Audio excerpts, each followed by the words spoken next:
Welcome to Wisdom Talk Radio, a collaborative community of explorers in conscious living.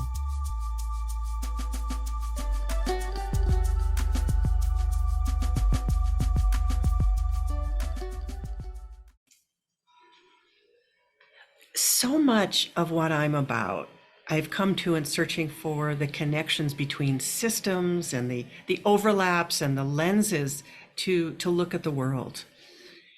And it's at the intersections of these where I find the transformative power lies. Psychology and science and metaphysics, alchemy and energy, quantum physics, and probably everything else. My guest today used to be a chemist. And it came up in our first conversation. I was like, ooh, wait a minute, stop here. And okay, and really took note of that. So why do I bring that up right now? It's because she speaks to these kinds of intersections that have been so important to me and has in fact been trained in them. And where one system bridges into another, that leads usually to something that's completely new and new to you, new to sometimes the world. So I'm really looking forward to our conversation today, and you're invited to join us. Welcome. I'm Laurie Seymour, and I am host of Wisdom Talk Radio and CEO and founder of the Baca Institute. I'm also the creator of the Quantum Connection process, which is about discovering your unique connection with the essence of who you are, which is Source. Your connection with Source and how you create with that in the world. So if you're interested in finding out what your own style is, take the Quantum Connection quiz, which you can do over at the Baca Institute website, because we are each designed to have that connection, that unique connection in our own way. And when you know your own style, which is both your creative power and your learning edge, it opens a deeper connection really with the universe. It's the secret to creating what you really want in your life and to attracting what you really want in your life, because who you are is exactly who is needed. So my guest today is a woman named Nicole Majik. She is known as the Empowerment Alchemist. She is an accomplished, say it fast 3 times. She is an accomplished leadership and empowerment strategist and educator with a diverse background, as I alluded to in the beginning, in biology, chemistry, metaphysics, and not to be forgotten about, finance. She has overcome many adversities in life, including severe mercury poisoning, while at the same time being the sole provider for her family. She is a mom of 4. Nicole has appeared on radio shows, local TV, as a keynote speaker for international conferences, and has even appeared on the Travel Channel. Welcome, Nicole. I'm really delighted you're here, and I can't wait to have this conversation. Oh, thank you, Laurie, for having me. It's an honor and a pleasure. So you got to tell me, how does a chemist turn into a transformational specialist? That is a great question that a lot of people want to know, right? And I basically had a lot of intuitive gifts throughout my childhood of seeing auras and energy and spirits and that kind of thing, and being very intuitive with visions, dreams, prophetic dreams, and things like that. I ended up getting into science because that was my way of connecting with nature, right? I loved bugs and snakes and like just the flowers and things like that. I had all the time to do that when I was a kid, and I used to catch the fireflies and the praying mantises. I actually ended up in my adulthood even raising praying mantises. So hatching them, raising them, and then Wow. breeding them. So that's something that most people don't really know about. Okay. And they were everywhere when I was a kid, and they weren't later when I was an adult. So that's why I did that. Mm.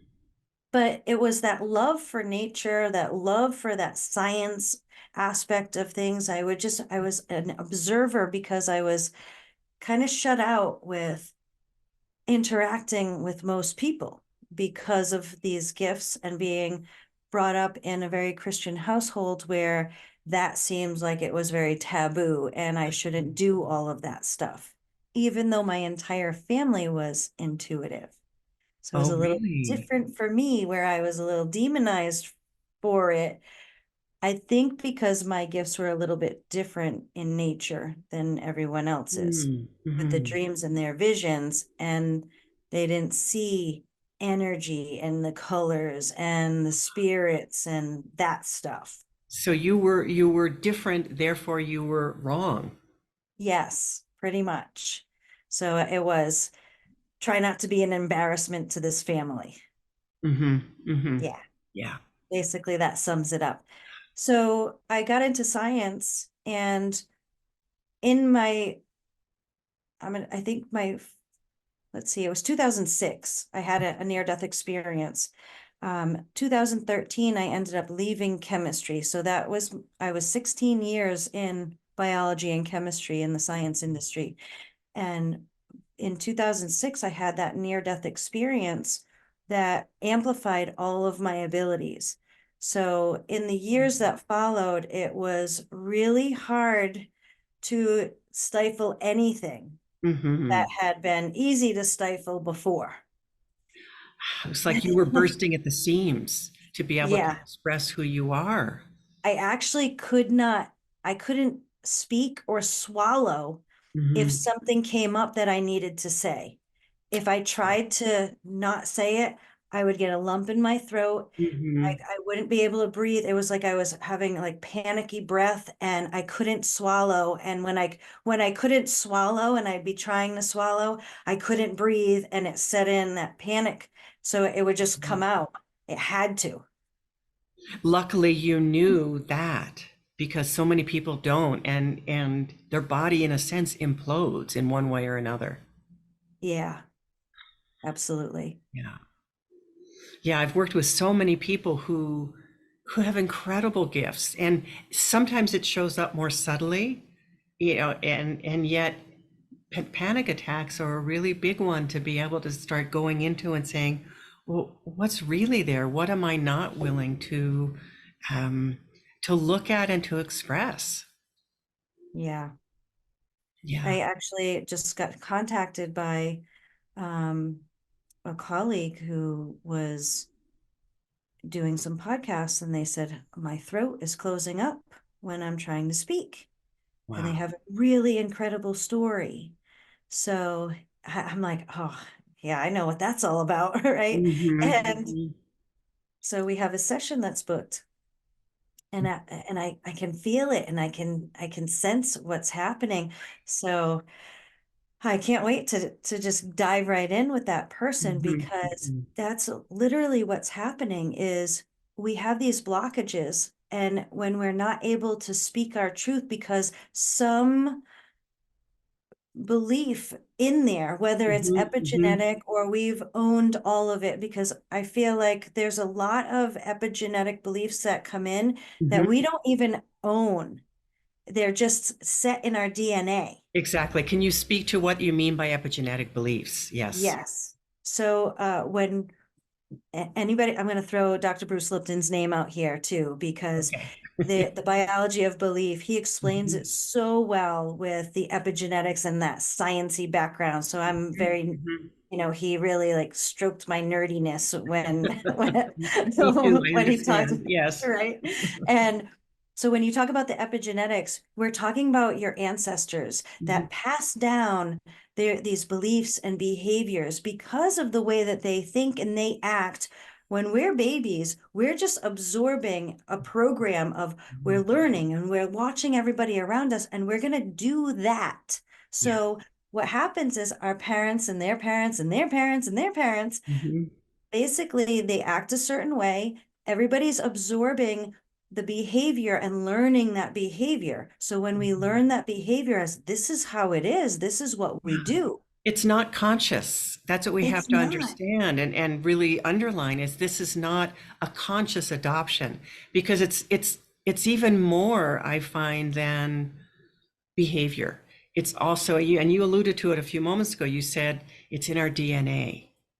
And Yes. it is, and it does get passed down. And again, we think, well, okay, if it's in our DNA, are we stuck with that? Are we um, just the product of and at the mercy of those beliefs and those epigenetic systems? So Right. can you talk to that? Because I know that you work a lot with limiting beliefs I do. I and work a critical lot. beliefs, self-critical. Yes.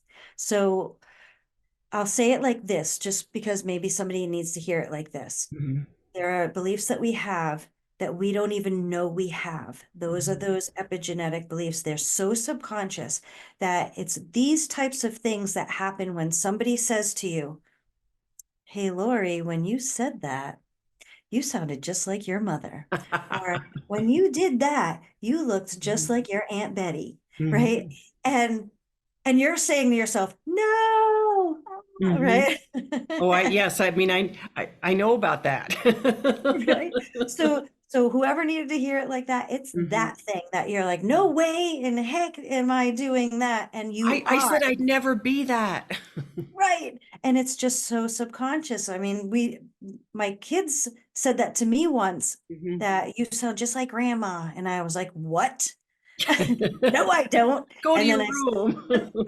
I stopped and I was like, oh God, I don't want to sound like that. Not in Mm. that instance, right? Yeah. And when we look at that, it's so subconscious that Mhm. we're just acting out a program. So it is locked in our DNA, and we don't have to take that on because guess what? Wherever our mind is, Mhm. our minds can be one way, and we can consciously make an effort to do something. So, but the subconscious is 1,000 times more powerful than the conscious. So whatever program is stronger is going to win out. So this is the exact reason why a lot of times you might think, okay, I'm going to do this, and you're so excited to Mm. make that change in your life, but then your body locks up and it says, no, I'm not going anywhere but on this couch, or I don't feel so good right now, or we're not doing that. And you end up sitting there beating yourself up saying, I really am excited to do this. Why? And I know what to do. Mhm. Why am I not doing it?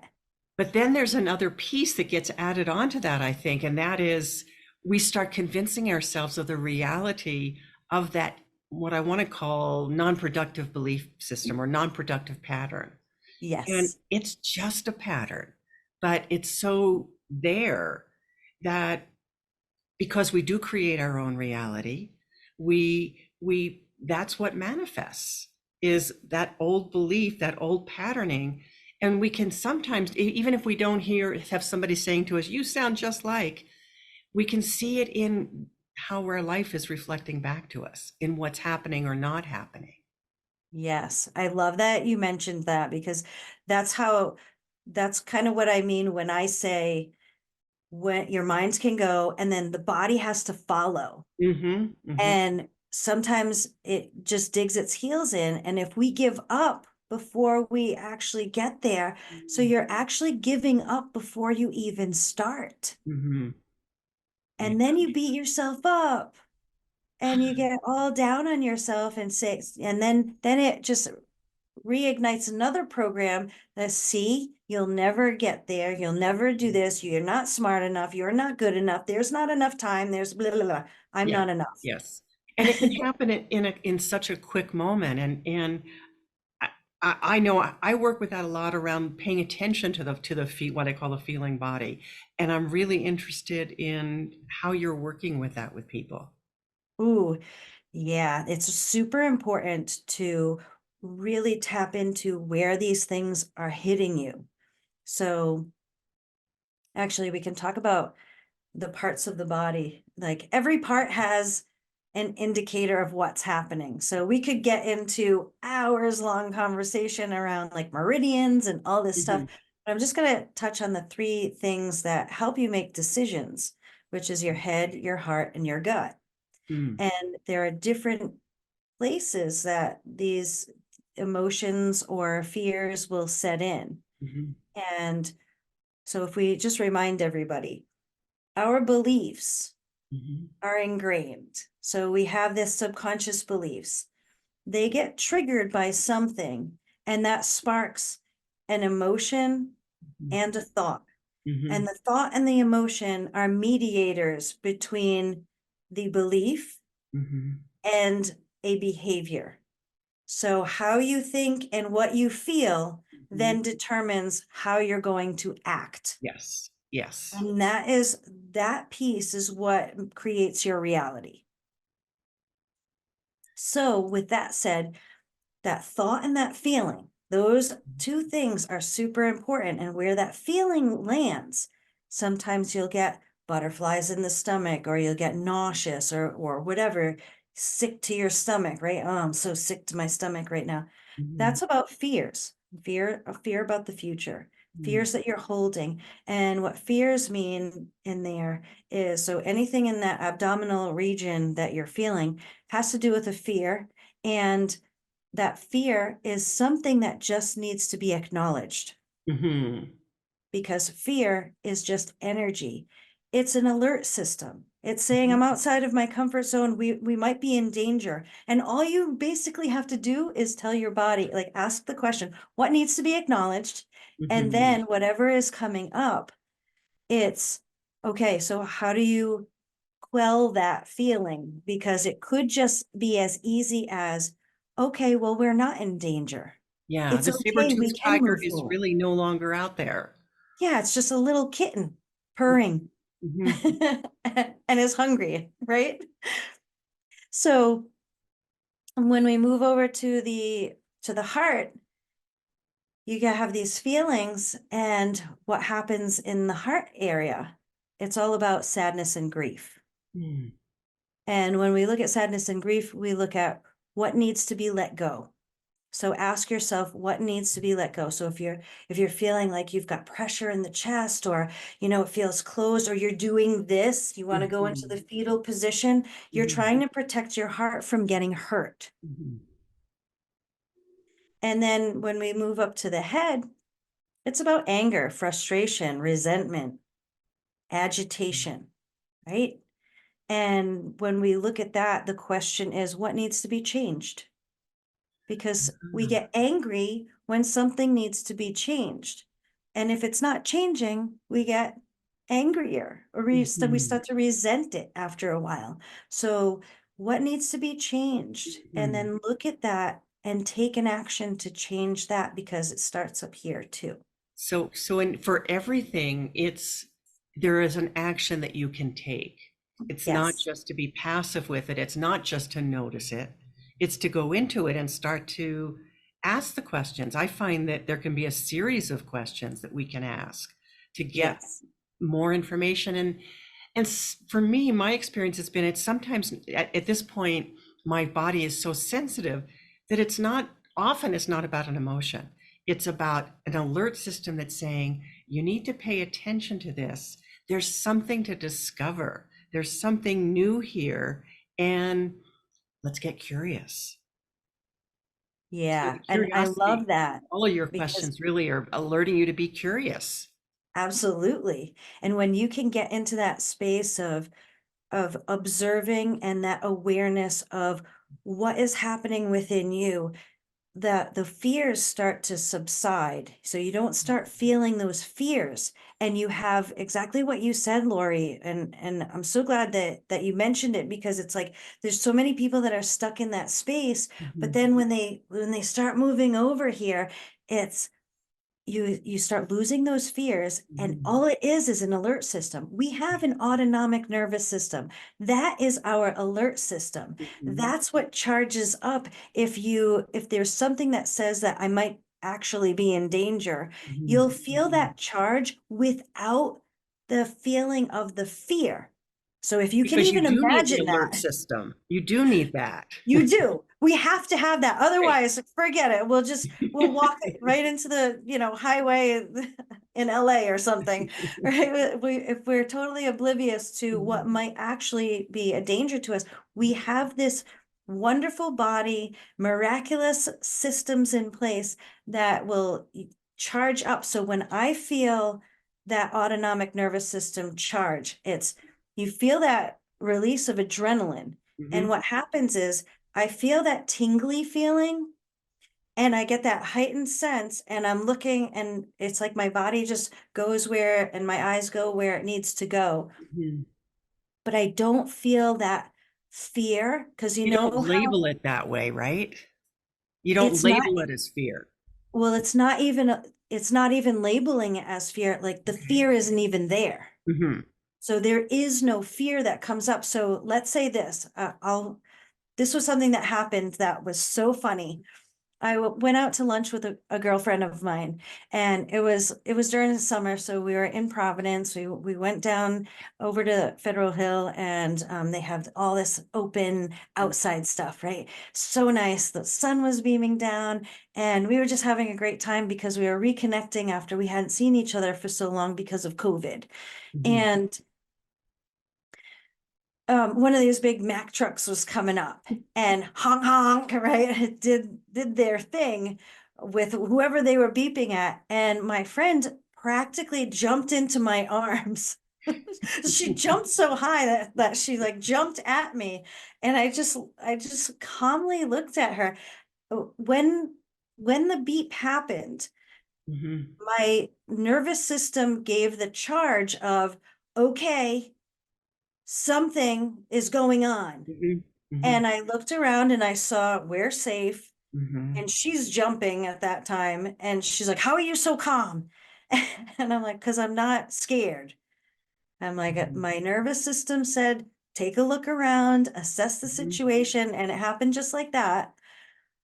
But I didn't have that charge of fear because Mhm. when we're in fear, we're not really thinking rationally. And that's why we do irrational things. Mm. If we have a charge of our nervous system to say, hey, look at what's going on, you could be in danger, Mhm. and we're thinking rationally, we're going to see so much more of what's going on than somebody else who just got blinded by their fear. Right. I want to take issue with one word that you had in there, which was Okay. thinking rationally. I want to suggest that you're way beyond thinking and you're way beyond rational, meaning you're so much more than that. Because what Yes. you're tapping into is all of what you have available. The fear cuts it off. The fear doesn't let us use what we have available in it, and we're connecting in with that whole quantum field then, and the field of Yes. potential, and we're saying, okay, ah, because maybe there's something, not a situation like what you were just describing, but maybe there's some new possibility for us, and because it's new, it's unknown, we get scared, or if we're going beyond the fear, we're going into, oh, what is possible here? Let me search out the elements. And I bet Right. when you were in the world of chemistry, that when you were able to tap in beyond what chemistry had told you or taught you, that there was always something new that came in. There is always something new that comes in, and that is science, right? Because the universe is always expanding. We're always learning new things. We're always uncovering mysteries of Mhm. whatever the universe. And we don't know everything. So there's always something to be discovered. And that is the same with our individual person. So Mm. we never fully even understand ourselves.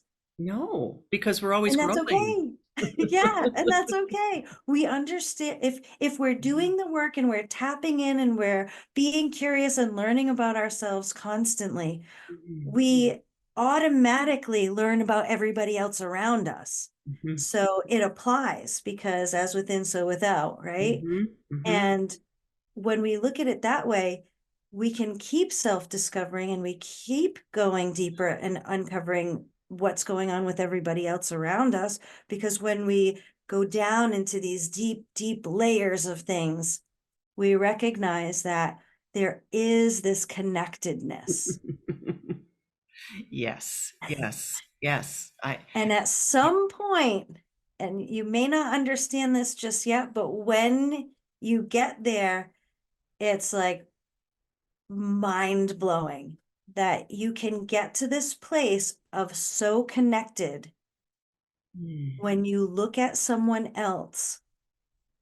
You can't tell the difference between you or them mhm. or anyone else. Yeah.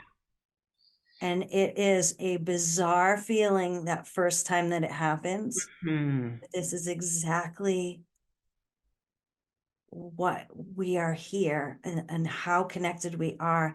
We just To have these different, everything. To yeah, we have these everything. different looks, and Yeah. that's it. Now, I want to, my old psychological self, I used to be a psychotherapist, so, studied and trained in psychology. I want to say what you're talking about is not about that losing of boundaries and you lose yourself. No, It's totally something different. And it is really about claiming yourself and claiming the connection that you have with everything, that you are made up of these quantum particles. yes, So are you. So am I. So is everything. And then when we tap in at that dimension, we get to receive all these other things. And yes. so, um, boy, I want to talk about a bunch of things, but hmm, I think, right, yeah, it's like, where do I, Down the rabbit hole. no, no, no, no, it's not about wrapping it up. It's more about, No, I said down the rabbit oh, hole. down the rabbit hole, or out of the rabbit hole into the cosmos. That too. So, Both are the same, right? hmm. Okay, so maybe I'll ask you this about being aligned. So when we have the capacity to tap in at that dimension that you're talking about, the question I want to ask you about is about how do you know when something you're doing, a decision you've made or something, when it's aligned? Ooh, such a good question. And hopefully the listeners are ready for this.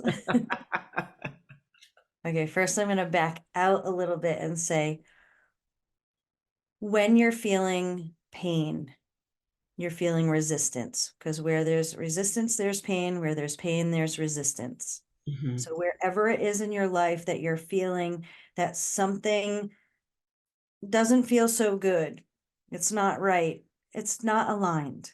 mhm, When we get into the place where we start to trust ourselves enough to make the right decisions, aligned decisions, and like we can go back into that head heart gut thing, but mhm, I have a video on that of how how tapping into those spaces and really understanding them mhm, and knowing when your body is telling you lies and illusions, mm, you can then get to the bottom of making aligned decisions. Because what the folly is that people tend to go into is they'll say, oh, I'm going to tap into my intuition, mhm, and they mhm, might say, oh, I trust my gut. Okay, that's mhm, fine, and trust your gut. But if your gut is telling you something based on a fear that you have subconsciously, it's going to try to protect you. So you're going to make a protected decision and not necessarily an aligned decision. ooh, There's a big ooh. difference there. I love Okay. that. I've never heard that phrase. I've never heard, and it, yes, exactly. I talk a lot about making that distinction and having discernment, but to bring in that idea of this is a protected decision. Yes. And, Hmm. that's why people come back and they say, I thought that I was, following my gut, and then it Mm. turns out to be the wrong thing. And then we get on ourselves, and here we go. We start I feeding can't into trust the my illusion. intuition. I can't trust myself, and therefore I don't trust other people because I can't trust myself to make the right decisions. Mm-hmm. So I'm just not going to trust other people. I'm going to project it out to them like it's Mm-hmm. their fault and they shouldn't be trusted. But Mm-hmm. it's really me. I can't trust myself because I'm not listening to what my body's truly saying. Okay, so let's unravel that a bit because I feel like that's Yes, really, really important. So, how do you tell when your body is protecting you and that gut feeling is a protected feeling as opposed to something that is truly aligned and beyond the fear? perfect. So what I usually teach people is how to tap into those three centers, Mm-hmm. right? So you've got the head, the Mm-hmm. heart, and the gut. And what you want to do initially is get your baseline of what is a yes and what is a no. So usually when I'm walking somebody through it, I'll say, hey, Laurie, just tap into your head for a minute, right? And when you tap into your head, you just feel where you're at right now. And if you say, my name is Laurie, you have a certain feeling when you say, my name is Laurie, that's a yes. Mm-hmm. Now say, my name is Nicole, which it's not. You Mm-hmm. have a different feeling. Something else happens in there, right? And then Uh-huh. if you go to the heart and you do the same thing, my name is Laurie versus my name is Nicole, you have a totally different sensation that happens there. Mm. And then if you go to the gut and you do the same thing, my name is Laurie, my name is Nicole. It does a different thing in that gut place. So Mm-hmm. you now have your yes and your no. So when you ask your question, Mm-hmm. you ask the yes or no question and you tap in your head. What does your head say? Write that down. If your head says yes, great. What does your heart say? Heart says yes, great. What does your gut say? Gut says no. Oh, so if everything says yes, you've got a yes. Mm-hmm. What, hands down. But if the Mm-hmm. gut is saying no and the other two are saying yes, well, then you're looking at what is the fear? So then we go back to that question. What Ah. needs to be acknowledged? Okay, so Mm. there's a fear there because to say yes, that means it's a yes, but why is the gut saying no? That uncovers the fear that's underlying, and that's the thing that's going to sabotage you from moving forward in that yes, even when Mhm. you know it's a yes. And even if you push yourself to follow through, there's still something you haven't addressed. Right. So Mhm. if you acknowledge the fear, so let's just say, okay, I've got this business opportunity and, head says, yes, this makes total sense. We're going to make Mhm. money on this. The heart says, yes, I love doing this stuff. And Mhm. the gut says, I don't know, we're partnering with this person. I don't think we can trust them. Mhm. Something's going to happen. Right. Right. And if you acknowledge that, okay, well, I've known this person for whatever, or they Mhm. have a good reputation, or whatever the case is that you're acknowledging, okay, what needs to be acknowledged? I don't trust people because I haven't been able to trust myself in Mhm. making decisions. Or maybe mom or dad made a mistake aligning with somebody. They didn't trust themselves so well, and they got run over by, somebody and taken for a ride. Mhm. And now And that's they there in propagate, my patterning. it's in the patterning, and it's like, don't trust anybody, don't make, don't align in business. So Mhm. once you acknowledge it, you can then say, okay, well, we're okay right now. And I'm smart enough to Mhm. be able Mhm. to make the Mhm. right decisions. And I'm smart enough to have all these agreements set in writing or whatever it is that you need to do, right? And then Mhm. you move forward because then that'll just slough off. So now let's look at, head says no, heart says yes, gut says yes. So something is angry up here. You're angry, frustrated, or resenting something that needs to be changed. So you ask yourself, well, what needs to be changed? Because if I don't want to go forward with this, like I'm called to do this, and my gut's saying, Mhm. like, well, we have no Yes, I'm fear all about this. in. We're in. But somebody says, I got ticked off one time or 10 billion times, and something needs to be changed. well, what is that? And it might just be a certain type of behavior or what has happened in the past that, people were angry about, and you're carrying it forward. So you acknowledge that and it will just come up. So Mhm, me, mhm. it's harder for me to make something up than for you to ask the question, because as soon as you ask the question, it's right It's there. there. It's Mhm, there. So let's say head says yes, heart says no, gut says yes. You still have a yes, but the heart is saying no, because why? Grief and sadness. mhm, Something needs to be let go. Maybe you were hurt in the past. Like, I don't want to be hurt. I don't want to be judged. I don't want to be stifled. And, I really want to do this, but I don't know if I can fully be myself in this, mhm, right? And you're mhm, just holding yourself back in that place. So what needs to be let go? I need to let go of the hurt and the sadness and the grief of past trauma. mhm. And then once you do that, it's, well, here I am. I'm ready to go. Let's go. That's what the body does. So to circle back to your original question, Mhm, Laurie, how do you know you're making an aligned decision? Your entire body is going to vibrate at this space going, yeah, this is it. And when it's not aligned, it'll feel quite the opposite. And it'll be like, mhm. it'll be, even if you went to say yes, you'll be like, no, because you want to throw up. And that, what you've just described, Nicole, is resonance. Yes, it is. There's a resonance, and that's another way to think of alignment is your whole body, as you just said, is vibrating. It's vibrating with that decision. It's vibrating with the actions you're about to take because this is for you. Right. Absolutely. And you'll know it 100% either Mhm, way when you get to understand what mhm, your head, heart, and gut are saying in their own little symphony together. mhm, You mhm, will understand it, and it'll be like it literally will be, if you go with the symphony thing, it'll be mhm, like a beautiful orchestra playing, mhm. your favorite classical music, or a bunch of 2-year olds banging on real instruments that, pots and pans and whatnot, right? Right. Very Very different, very different. different.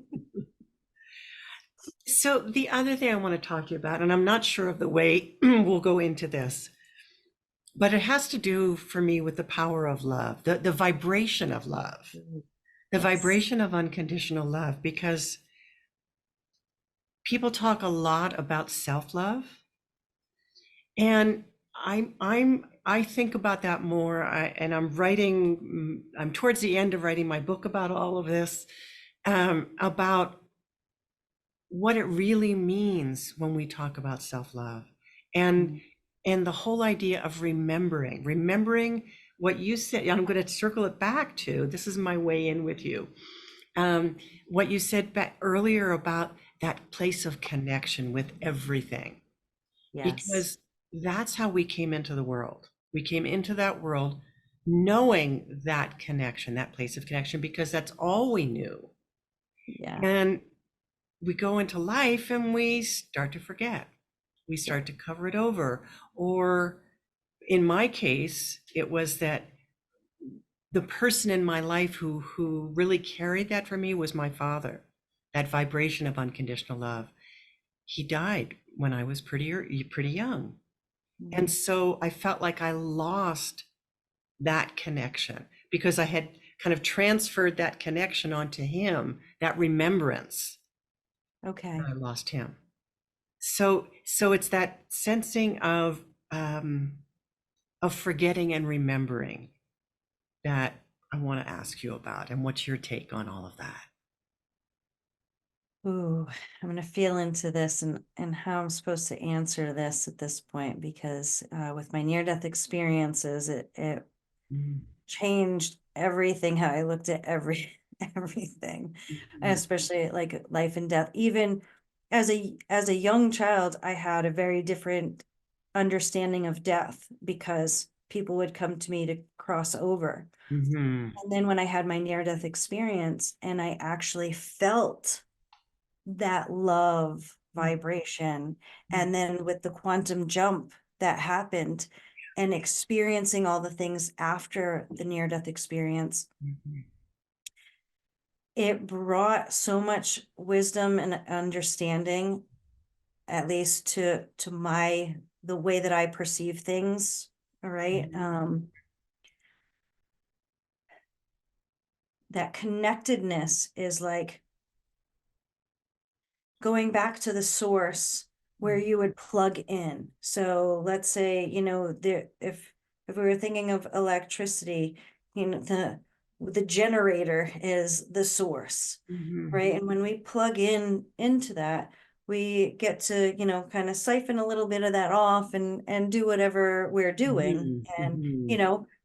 one of us is a lamp and one of us is an air conditioner. And, if you want to think of it that way, we Mhm. all are these unique entities that make up the whole. So we have our individual experience that also affects the collective experience. And the collective influences the individual experience again. So it's a yin yang experience. When we have that unconditional love vibration, that is the source. Mhm. And when we feel that, that is everything in a certain Mhm. sense. Mhm. Mhm. And when we tap into it, because that energy is so high and such a high vibration, Mhm. to hold it and contain it at that high vibration, that is really like, that's a feat. It That's is. It is. It's a whole learning. right. Because when you experience it, you may only be able to experience it for a few seconds. Mhm. In a near-death experience, I don't know how long you experience it for, because a few seconds feels like hours sometimes, or hours feel Mhm. like seconds. There is no time, so it's different for somebody Yes. who's having a near-death experience. Mhm. So you actually get to experience it for what feels like so much longer, to Mhm. understand it for so much longer, to be able to bring back something at a deeper level. But when you experience it in your regular body in a regular day, let's say, Mhm. this is the reason why some people who haven't felt love, once they feel it, they can only feel it for a split second and then they reject it. It freaks them out because it's a Mhm. vibration so high Mhm. that it starts to heal the body, the Yeah. physical body. And when a high vibration comes into lower frequencies, what happens? Death to those cells or Mhm. toxins. Mhm. And that's Those an parts of energetic you, another way to explosion. say it, is that other those parts of you that are of a low vibration. Yeah. So it's like an explosion happens. And you're picking up on that because something is different, something is changing. And Mhm. then what happens? Your system says, wait a minute, danger, Will Robinson. Like, Mhm. something is happening. We're outside the comfort zone. We're not used to this. This has never happened before. Reject, reject. And then you do, because it's a response, Mm. Yeah. which is why, especially with children who have been traumatized deeply, they're going to reject love, Mhm. right? Yeah. And why it's those small doses continuously Mhm. over, like consistently and continuously over a long period of time, sometimes that's what makes the difference, Mhm. Mhm. because it's something that you're in training cells. You are literally, I mean, that's what I have discovered in these 30 years of work with all of this, is what you're doing is you are literally bringing in more light into each cell in the body, and that's changing the physical construct of that cell so that that cell is able to vibrate at a higher rate. And as that happens in the body, you're able to receive more, and to me it is receiving more of the truth of who you are. Yes. Yeah. And the truth of everything that And the is truth of living, what is. Yes. right? Yeah. And it's the same thing with healing. So somebody who does healing energy work. Mhm. We're facilitators of that. It's not something that used to aggravate me. It doesn't, like, I'm very indifferent to it now, but before it used to aggravate me when people are like, I'm a healer. Everybody's a healer. Right. Everybody's a healer of their own self. And that's really Mhm. what it is. When you practice healing energy work, you are a healing facilitator. So I was kind of being a stickler in my head for like semantics around I it, know, I'm right? with you. I'm with you. Yeah, I don't even think So of it as healing anymore. yeah, it's, well, we're like the body gets to heal itself from a low vibration to a higher vibration. Mm. So what And that's happens just is, opening to our potential. exactly, you're just opening it up. So when somebody, like if somebody comes to me and books a session, and I'm saying, okay, here I am, I'm holding this space. I kind of hold this container Right. and bring this energy vibration up. And then Mhm. I'm working like laser point on certain areas of the body. Mhm. I'm not the one who's healing you. All I'm doing is I'm holding the vibration for long enough and high enough for your Mhm. cells to say, oh yeah, let's get on that boat. Right? That has some familiarity. It's been a long time, but I kind of remember. Right. So the cells go, ooh, that kind of feels good. And they say, ooh, let's move into that space. And they're like, yeah. And when you're willing to receive that, you're opening yourself up and you're allowing more of that in for it to stay up there for longer. And then I'm sure what you're doing is helping people, teaching people how do they hold that? How do they hold that for Yes. longer and longer and longer times? Yes, that is exactly the point, because I like to work with people to go into this space of, let me do the stuff with you that you can't do alone Hmm. because it's so subconscious that you need somebody else to help guide you through. And at the same time, let me also show you how you can consciously do some of this work for yourself. And Hmm. when we're not together, and you can keep it going, right? Hmm. Just like Hmm. that love for the child, right? You got to love that inner child of yourself too, and keep that love going, and okay, hold that for a little bit longer, a little bit Hmm. longer. And when you find yourself, you're just in that space. You've taken a quantum leap. You've taken the quantum leap. Yes. Oh, Nicole, this is great. Thank you. Thank you for leaping into that question, into that whole. Hey, you're I appreciate it. welcome. Would you tell people how they can reach out to you? Absolutely. You can find me on my social media. You can either search Nicole Majik or Magic LLC, spelled like my last name. Mhm. My website is magicllc.com. My marketplace is nicolemagic.com, and booking sessions with me, you can get to either one of those Mhm. from either one of those places, but it's Nicole Magic at as.me. And your website will be in the show notes so people can find that easily. You don't have to even remember, but I always still want to have it in the recording itself or in our conversation.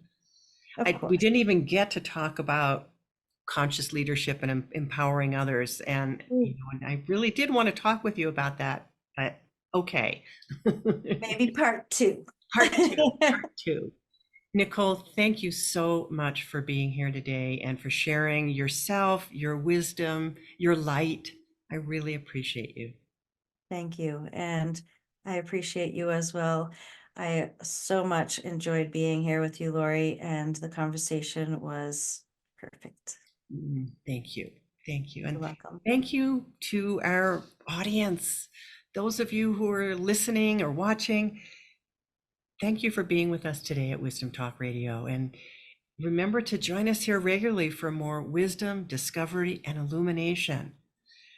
You can find us in your favorite place, wherever you like to listen to podcasts. And if you've enjoyed listening today, please do leave us a review. When you do that, what it's saying to the world is, hey, this is worth listening to. I really enjoyed it. You probably will. And it helps to really, in my mind, it helps to transform the world. And Nicole and I are both here around that. So please do that. And if you want to know more about your own quantum connection with source, your quantum capacity to tap in to that connection, take the quantum connection quiz now. And we'll see you next time. Thanks for joining us here at Wisdom Talk Radio. We wish you well in your conscious explorations. For more information and to join in the conversation, our website is wisdomtalkradio.com or at Wisdom Talk Radio on Facebook.